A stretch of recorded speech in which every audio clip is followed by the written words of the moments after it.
음, 음. 자, 하민이는 오늘 뭐 시험 대비 결석. 서현, 서현이는 수료받기 하면서 다 읽었어? 아니요. 언제 한 거는 뭐라는 거야, 지금? 최서연, 다, 다 못 읽었어요. 몇 페이지 읽었어? 150페이지요. 너 그거 몇 페이지짜리야?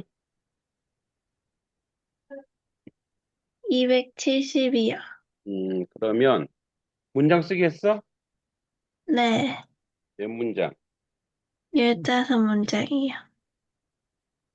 한자 외웠어? 못 외웠어요. 자, 시야. 시야 들어왔니? 시야 안 들어왔고. 혜윤이, 네? 다 읽었어, 책?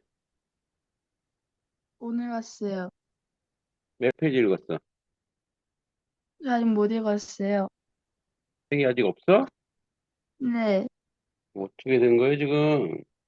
네, 오늘 왔는데 왔는지 몰라요. 뭐라고? 왔는데 네? 어딘지 모른다고? 네, 엄마가 왔다고는 했는데, 집이 엄청 넓구나. 아니요, 아니요, 아니요. 그래. 혜윤이는 빨리 공부방에서 공부하고. 자, 그러면 문장식, 문장식 못했을 거고, 한자 외웠어? 네, 음, 한자 외운 거 보내시고. 주아, 책 다 읽었어? 네, 너는 몇 페이지짜리야? 저, 이거 누구야? 야, 어, 잠시만요. 음,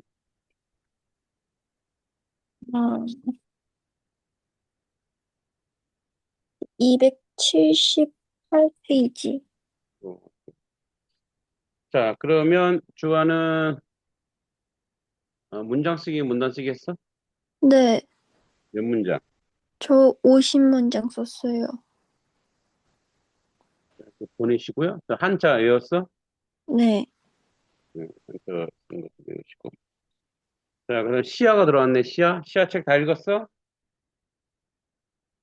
아니요. 몇 페이지 읽었어? 50페이지 읽었어요. 그 다음에 문장 쓰기, 문단 쓰기 했어? 못했어요. 진짜 외웠어? 네, 외운 거 보내주시고. 주원이 책 다 읽었어? 네, 몇 페이지짜리야? 저 책이 지금 학교에 있어서, 다 읽었다 이거지? 오케이. 네, 그 다음에 문장 쓰기, 문단 쓰기 했어? 네, 몇 문장? 저 21문장이요. 한자 다 외웠어? 네, 자, 그 다음에 서준이 책 다 읽었어? 저 책 아직 못 읽었어요.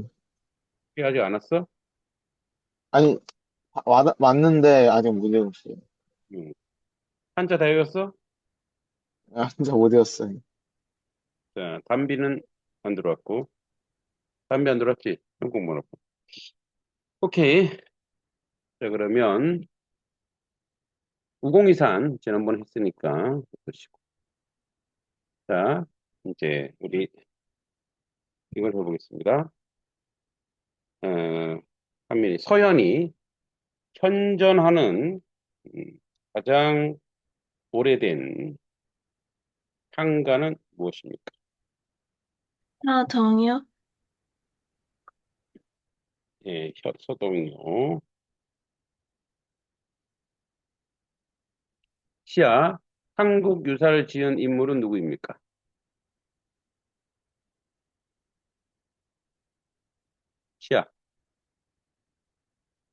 시야, 시야. 1년? 1년.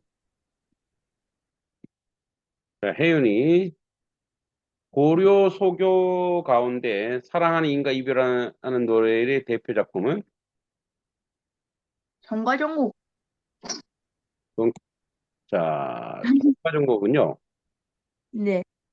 물론 그것도 정과정도, 이별인데 그건 다시 만나길 원하는 거죠. 맞잖아요. 대표적이진 않아요, 정과정이. 더 확실한 게 있는데, 물론, 그래, 맞았다 쳐줄게. 가실입니다, 가실이. 가실이 가장 대표적이야.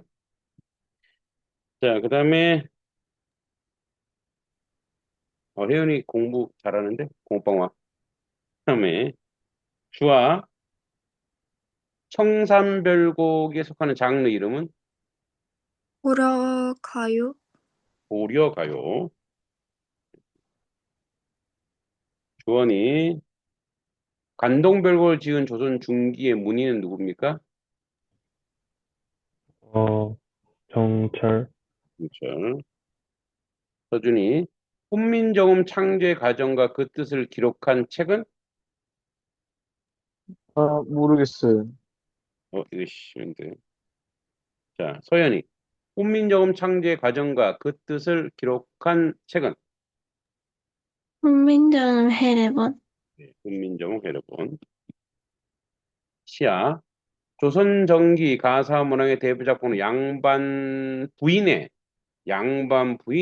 삶과 규범을 노래한 것은? 삼이인곡? 아닙니다. 민곡은 정철이 쓴 고려 조선 가사고요. 양반 부인이 양반 부인. 삼인곡은 그냥 임금을 사랑하는 마음 삼이고. 태윤이 양반 부인의 삶과 규범을 노래한 거. 교환가. 주원거. 태윤이 공부 잘하네. 자, 주아 춘향전에서 춘향과 사랑에 빠지는 남자 주인공 이름은? 이몽룡? 이몽룡. 주원이 심청전에서 심청이 인당수에 몸을 던진 이유는? 그, 주원이 아버지 눈 뜨게 하려고. 노지 눈뜨게 하려고. 서연이 조선 후기 실학자 정약용이 지은 풍자 소설의 제목은? 선생전. 생전. 시야 구운몽의 작가는 누구입니까?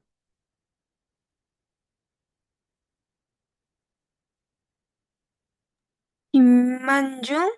김만중, 서포 김만중이라고 했죠. 혜윤이 홍길동전을 지은 인물은 누구입니까? 홍길동전은요. 음, 허균. 와 장화홍련전 같은 작품은 어떤 문학 장르에 속합니까? 고전소설? 소설. 주원이 토끼전에서 토끼가 용왕에게 속지 않기 위해 꾀를 부린다는 줄거리는 어떤 사상을 반영합니까? 모르겠어요. 자, 그러면 서연이 14번 토끼전에서 토끼가 용왕에게 속지 않기 위해 꾀를 부린다는 줄거리는 어떤 사상입니까?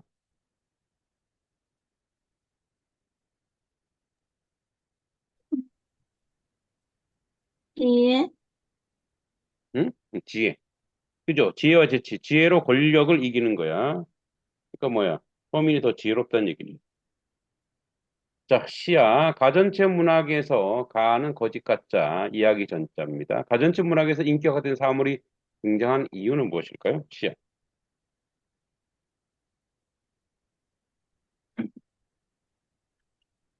모르겠어요. 혜윤. 가전체 문학에서 인격화된 사물들이 등장하는 이유. 사회풍자랑 그렇죠. 어, 또 어, 그, 그,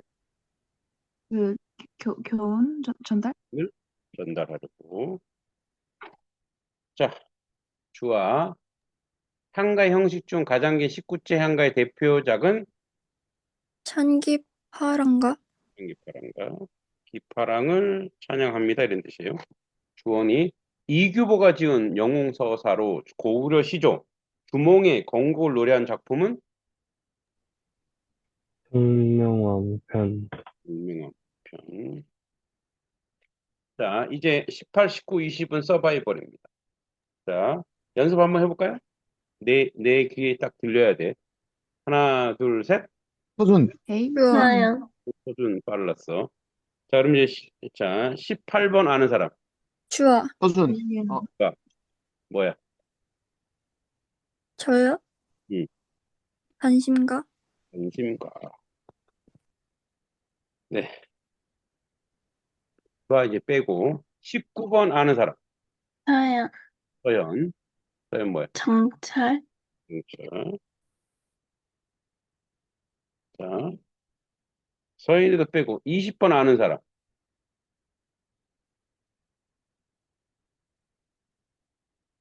20번. 서준, 에임.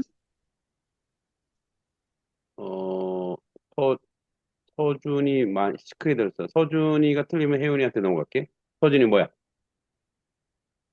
구어체나 방언으로 쓰이고 상황에 따라 단순하고 직설적인 표현 사용.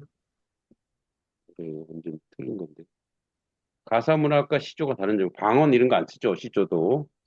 자, 그러면은 혜윤이 뭐야? 분량이 길고, 음, 음, 음, 좋은, 교훈적 분량이 성격을 길고 가졌다. 오늘날과 서사성이 그러니까 스토리가 있다는 거죠. 그래서 가사 문학이 시조는 단가야. 짧은 거란 얘기야. 시조는 단가야. 가사는 장가야. 긴 문학이라는 거야. 그래서 그런 차이가 있다라는 거 기억해 두시면 되겠습니다. 네. 고요. 자, 우리 이제 헤르만 헤세에 된 아주 좋은 영상이 있더라고요. 이 헤세의 일대기를 아주 그려놓은 좋은 영상이 있어서 작가에 대해서 영상으로 보도록 하겠습니다.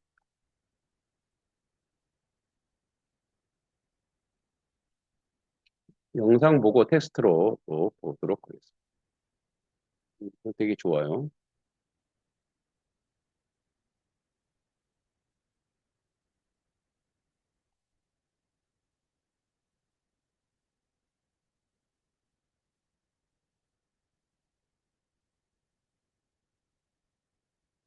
자, 헤르만 헤세가 어떤 사람인지 아주 자세하게 이야기해 주고 있습니다.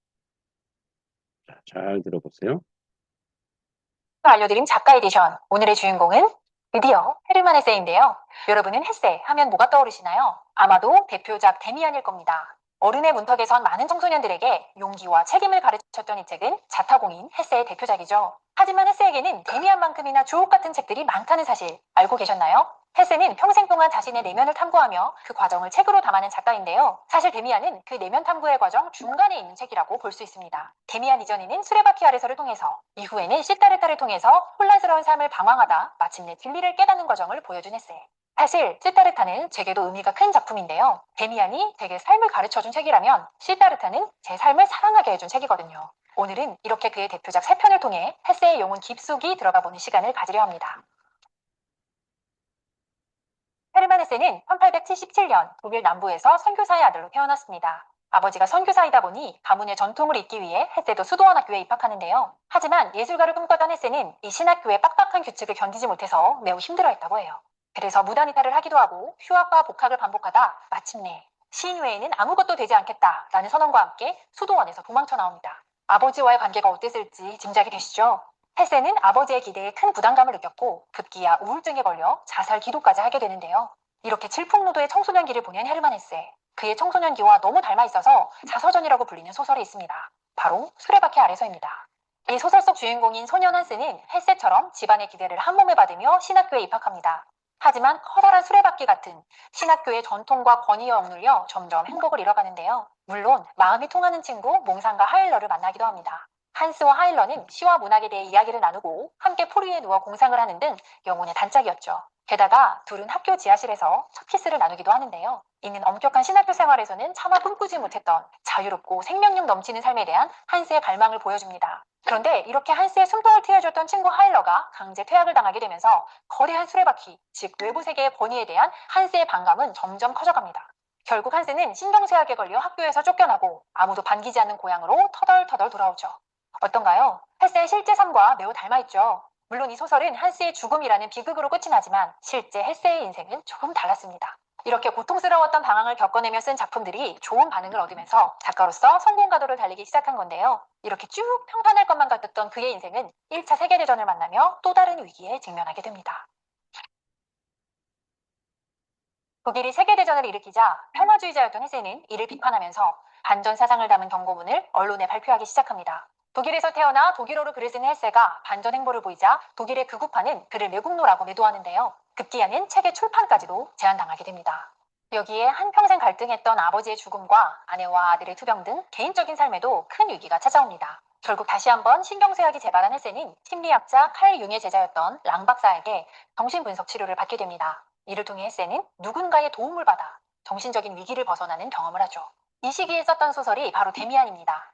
데미안의 주인공 싱클레어는 인생에 찾아오는 위기의 순간마다 데미안의 도움을 받아 위기를 벗어납니다. 마치 헤세가 랑 박사의 도움을 받았던 것처럼요. 그런데 데미안의 독자들 사이에서 항상 논란이 되는 것이 있습니다. 바로 이 데미안이 과연 실존 인물이냐 하는 건데요. 싱클레어가 괴롭힘을 당할 때면 멋지게 나타나 구해주고 방황할 땐 아낌없이 조언을 해줬던 데미안. 그런데 소설의 마지막에서 데미안은 싱클레어에게 이렇게 말합니다. 꼬마 싱클레어, 잘 들어. 나는 떠날 거야. 너는 어쩌면 다시 한번 나를 필요로 할 거야. 하지만 이제 네가 나를 부르면 이제 나는 그렇게 거칠게 말을 타거나 기차를 타고 달려오지 못해. 그럴 때 넌 너 자신 안으로 귀 기울여야 해. 그러면 알아차릴 거야. 내가 네 안에 있다는 걸. 잠시 후 싱클레어가 정신을 차려보니 데미안은 어느새 사라지고 없습니다. 이 때문에 데미안이 실존 인물이 아니라 싱클레어가 스스로 만들어낸 내면의 인물이라는 의견이 팽팽하죠. 데미안이 실존 인물이든 아니든 소설 내내 싱클레어의 인도자였던 데미안은 싱클레어의 손을 놓으면서 이제 싱클레어가 스스로의 인도자가 되어야 한다고 말합니다. 인생의 위기에서 고통을 치유하기 위해 다른 누군가의 도움을 받을 수는 있지만 결국 앞으로 나아가는 것은 자신의 의지가 있어야 가능하다는 것을 데미안을 통해 말하고 싶었던 게 아닐까요? 그렇다면 싱클레어는 어떻게 이 세상을 혼자 헤쳐나갈 수 있을까요? 이 질문에 대해 헤세는 3년 뒤에 출간한 소설 시타르타로 답합니다. 데미안이 그냥 컵이면 시타르타는 티오피다. 제가 온라인 서점에서 이 서평을 보고 이 독자분은 헤세를 찐으로 읽은 분이다 라는 생각이 들었는데요. 단순히 데미안보다 시타르타가 더 뛰어나다는 뜻이 아니라 시타르타가 그만큼 헤세의 무르익은 깨달음을 보여주기 때문이에요. 이 소설의 주인공은 인도에서 가장 높은 계급인 브라만의 아들 시타르타인데요. 시타르타는 너무나 아름답고 총명해서 부모님에게는 자부심이고 친구들에게는 동경이며 동네 여인들에게는 욕망의 대상인 청년입니다. 근데 이 사람의 속은 항상 어딘가 헛헛해요. 시타르타는 절대적인 진리, 초월적인 삶을 갈망하는데 아무리 위대한 스승들에게 가르침을 받아도 그 갈증이 채워지지 않는 거예요. 그래서 아버지의 만류에도 불구하고 절친 고빈다와 함께 수도승이 되겠다며 출가합니다. 처음에는 산속에 들어가서 단식하고 금욕하는 삶 속에 진리가 있다고 확신했어요. 하지만 이내 참선을 통해 잠깐 나를 잊을 수는 있어도 결국은 현실의 나로 되돌아와야 한다는 것을 깨닫죠. 마치 우리가 해외여행을 떠나서 잠깐 자유를 맛보고 나를 모르는 사람들 속에서 내가 되고 싶은 나를 꾸며내보지만 결국은 다시 현실로 돌아와서 회사를 다니고 월급 생활을 해야 하는 것과 똑같은 상황인 거예요. 이런 고민에 빠져있을 때 시타르타의 일생을 바꿔놓을 사람이 나타납니다. 바로 고타마라는 승려인데요. 시타르타는 그 사람의 미소, 걸음걸이, 손가락의 움직임만으로 그가 진짜로 깨달은 자임을 알아봐요. 하지만 깨달음은 스스로 얻어야만 하는 것이지 누군가의 가르침을 통해서 얻을 수 없다는 것 또한 알고 있죠. 그래서 고타마에게 나는 나만의 방식으로 깨달음을 얻겠다라고 선언한 뒤 친구 고빈다를 맡겨두고 홀로 길을 떠납니다. 그런데 실제로 이 대목에서 헤세는 스스로의 체험 없이 이 책을 계속 쓰는 것은 무의미하다라는 판단으로 1년 반 동안 펜을 내려놓습니다. 그리고 자기 체험을 끝낸 뒤 다시 펜을 들죠. 그럼 이제 스승 고타마를 떠난 시타르타는 어디로 갔을까요? 바로 속세입니다. 시타르타는 속세에 돌아온 첫날 아름다운 기생 카밀라와 사랑에 빠져요. 그리고 자신이 승려일 때는 인간들의 삶이 허상이고 진짜 세계는 그 너머에 있다고 믿었는데 그게 아니라는 것을 깨닫습니다. 즉 참선을 하며 몰입했던 사유가 속세에서 경험한 감각보다 더 우월한 것이 아니라 이 사유와 감각을 동시에 사용할 때 우리가 세계의 진면목을 알 수 있다는 사실을 깨달은 거죠. 여기에 시타르타의 숨은 키워드가 두 가지 있습니다. 첫 번째는 경험입니다. 시타르타가 깨달음을 얻을 수 있었던 건 그 누구의 가르침 때문이 아니라 그 모든 것을 스스로 경험했기 때문인데요. 가르침은 자유와 감각, 해탈과 번뇌가 이분법적으로 나뉘어져 있지만 우리들이 사는 세상은 그렇게 이분화되어 있지 않잖아요. 그러니까 가르침을 통해 얻는 깨달음은 현실 세계에서는 적용할 수 없는 반쪽짜리인 거죠. 시타르타는 삶을 직접 경험함으로써 세계를 있는 그대로 온전히 바라보는 법을 깨닫습니다. 두 번째 키워드는 홀로서기입니다. 데미안에서는 데미안이라는 인도자가 주인공 싱클레어의 자아찾기를 도왔잖아요. 시타르타에서는 주인공이 자신의 주변 사람들을 의도적으로 떠나요. 처음엔 아버지를 떠나고 두 번째는 자기를 따라 출가까지 했던 절친 고빈다를 떠나죠. 그 다음에는 사랑하는 여인 카밀라를 떠나고요. 마지막으로는 가장 떠나보내기 어려웠던 존재 아들까지도 떠나보냅니다. 그러니까 시타르타는 타인의 가르침이 아닌 자신의 경험 속에서 스스로를 발견하고 내 삶을 구원할 수 있는 사람이 오로지 나 하나뿐이라는 것을 깨달을 때 비로소 우리가 자유로워질 수 있다고 얘기합니다. 이 소설의 끝에요. 시타르타가 스승 고타마에게 두고 온 친구 고빈다를 다시 만나는 장면이 나오는데요. 오랫동안 수련했지만 여전히 가슴속에 허기를 간직한 고빈다는 한눈에 시타르타가 깨달음을 얻었음을 알아봅니다. 그리고 막 애걸복걸해요. 제발 알려줘. 너에게 도움을 준 사상이 뭐야? 누구한테 가르침을 받았니? 저는 이 대목에서 이 고빈다가 참 저 같다는 생각을 했어요. 우리가 정말 성실하게 노력하며 살면서도 자신만의 길을 찾지 못하고 방황하는 이유는 스스로에게 해야 할 질문을 자꾸 남에게 하고 있기 때문인 것 같아요. 저는 그동안 나는 왜 다른 사람들처럼 확실한 목표가 없지? 하며 스스로 자책했었는데 시타르타를 읽고 나서 이렇게 방황하는 과정까지도 긍정하게 되었습니다. 시타르타가 강조하는 경험의 자세는요, 무언가를 쫓아가는 것이 아니라 발견하는 것이라고 말해요. 우리 안에 이미 무한한 가능성이 있기 때문에 그것에 느끼고 반응하는 과정에서 우리의 진면목을 발견할 수 있다고 말합니다. 헬세가 지독한 우울증을 겪은 이후에 썼고 집필하던 중에도 실제 체험을 위해 멈추어야 했던 시타르타는 이렇게 헬세 영혼의 지도에서 가장 후미지고 깊은 산속에 숨겨져 있는데요. 그래서 반드시 홀로 직접 경험하고자 하는 독자들에게만 그 문이 열려있는 책이 아닐까 싶습니다.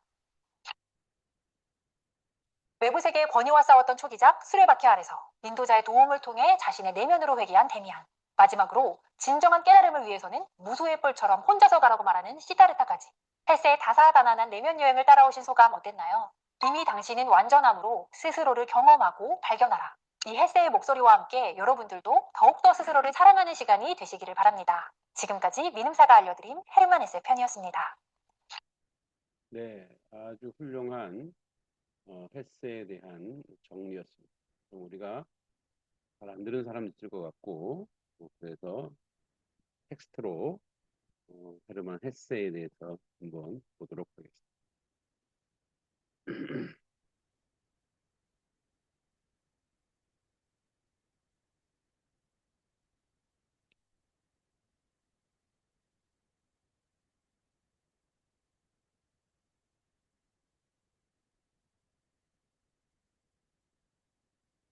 자,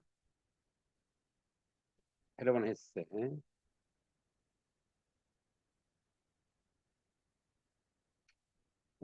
1877년 7월 2일 독일 남부 슈바르츠발트의 칼푸에서 태어납니다. 아버지는 에스토니아 출신 발트 독일인 선교사, 어머니는 인도에서 태어난 선교사. 그러니까 이제 되게 독실하다 못해 굉장히 이제 그 신앙인의 가정이죠. 그래서 여기 이제 나오죠. 어머니는 인도에서 태어났습니다. 그래서 여기 이제 불교 사상이 시타르타라 같은 그런 불교 사상. 그러니까 기독교와 불교 사상이 아주 중첩되어 있는 기독교 사상은 이제 이 사람을 많이 거부했던 거죠. 그래서 경건한 피에티즘인데 피에티즘 뭐냐? 17세기 후반 독일에서 시작된 개신교 내 경건주의 운동을 말합니다. 그러니까 기독교 경건주의자야. 더 독실하게 믿는 거죠. 그래서 피에타스, 경건, 신심에서 유래합니다. 단순한 교리보다 개인, 또 개인 경건한 삶과 신앙을 실천을 강조했습니다. 자, 청소년기 방황했죠? 예, 신학교에 진학하고 중퇴하고 자살 시도, 정신적 위기, 이후 서점의 공방. 그러니까 이때 쓴 책이 오늘 우리가 보는 수레바퀴 아래서요. 거대한 수레바퀴에서 이제 한 인간이 무력할 수밖에 없죠.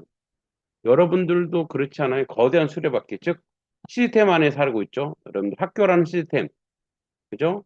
물론 가정도 되게 좋죠. 좋긴 하지만 또 가정이란 시스템, 어떨 때는 가정이 또 속박되기도 하잖아요.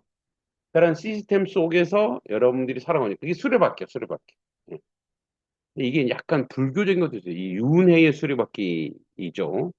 이제 거기서 나온 게 해탈인데 이제 그런 갈등과 방황을 이야기하는 거죠. 그러다가 이제 1차 세계대전이 터집니다.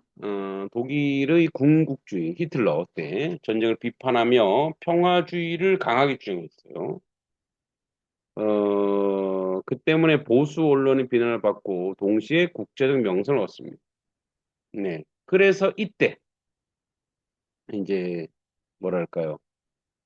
아까 앞에서 얘기했던 것처럼 어, 고민과 갈등, 방황 이런 부분에 고민하다가 뭐 아들도 죽었나? 그리고 부인도 아프고 그래서 심리 치료를 받아요. 그래서 데미안이라고 하는 외부의 사람이 들어 자기를 치유해주는 그런 면이 나오고 이제 또 후기의 시다르타라고 하는 이제 깨달음, 그러니까 감각과 지성이 함께 교착돼야 된다. 뭐 이런 시다르타가 이제 거의 뭐 마지막은 아닌데 하여튼 그 문학의 아주 대미를 장식하는 거죠. 자, 1946년 노벨 문학상 게테상, 55년 독서상 평화상을 받고 62년 8월 9일 스위스 몬타뇰라에서 85세 스위스 중립국이죠. 중립국에서 이제 죽게 됩니다.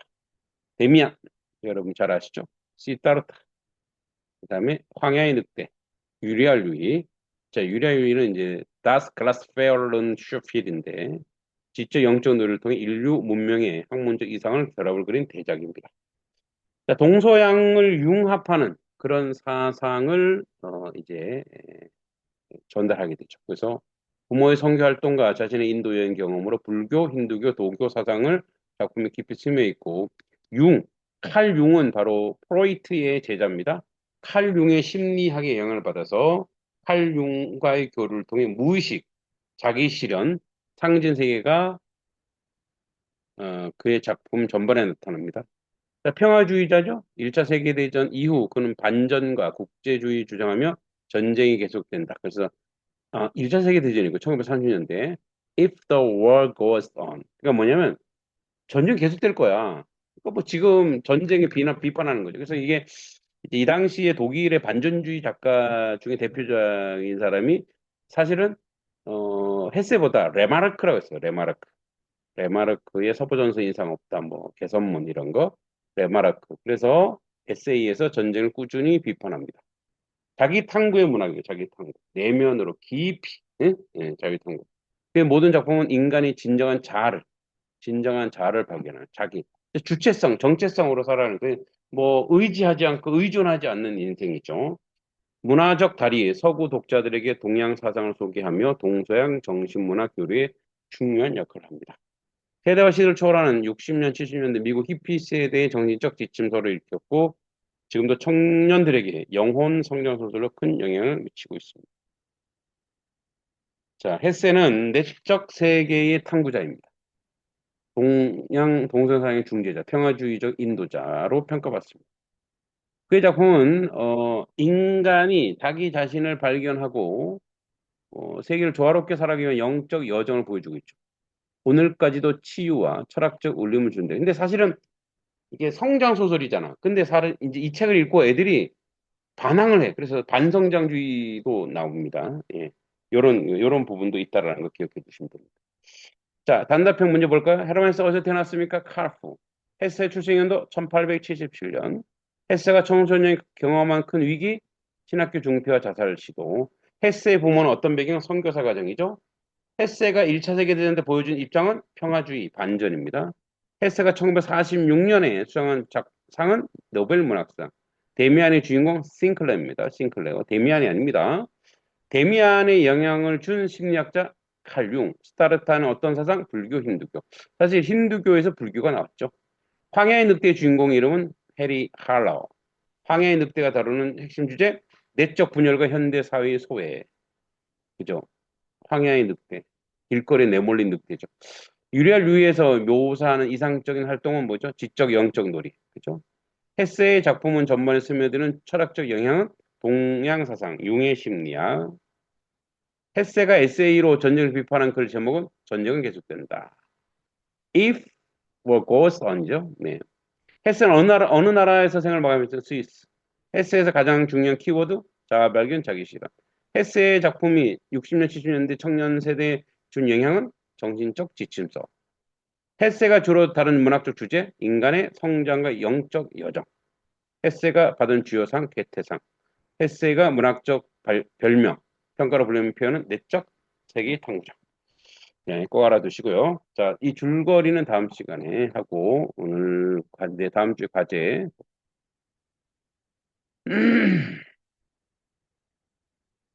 음, 자, 수료받기 아래서 완독하시고요. 자, 우리가 요 부분을, 잠깐만. 전화가 왔네. 미안. 네, 장로님. 네. 아까 전화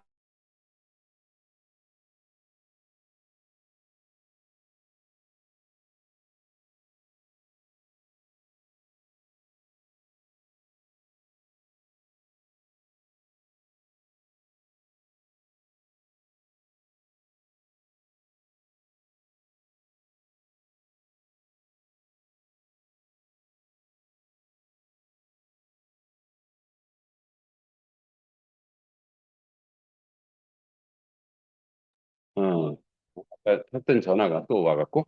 자, 그리고, 네, 이렇게 보시고. 자, 그래서 이제 활용 점정 한번, 활용 점정이 뭐냐? 화, 그림 화자, 그죠? 화가 할 때 화가, 그죠? 네, 그림 화자야. 용용자예요. 점, 찍을 점자예요. 눈동자 형태. 그래서 용을 그리고 마지막으로 눈동자를 그려놓는 뜻으로 전체를 완성시키는 마지막 한마디는 한 수, 결정적 마무리, 그죠? 그리고 하룡점정이라 그래요. 스토리는 중국 남북조 시대 장승요라는 유명한 화가가 있었다. 어느 날 사찰에 절에 벽 네 마리 용을 그렸는데 일부는 눈동자를 그리지 않았습니다. 사람들이 이유를 묻자 그는 눈동자를 그리면 용이 하늘로 날아가 버릴 것이라고 말했습니다. 사람은 믿지 않고 계속 그려달라 요청하자 결국 두 마리 용 눈동자를 그렸습니다. 그랬더니 벽에 그려진 두 마리가 천둥번개 속에 뚫고 하늘로 날아갔습니다. 그러니까 잘 그렸나 봐요. 그래서 활용점정. 아무리 좋은 일이라는 계획도 마지막 마무리가 중요하다. 말 한마디, 글 한 줄, 행동 하나가 전체의 완성도를 좌우한다. 결정적 포인트. 예, 인생의 결정적 포인트. 이걸 활용 점정이라고 합니다. 우리 한번 써볼까요? 활용 점정. 자, 화. 그죠? 화. 가전자. 화. 용용자.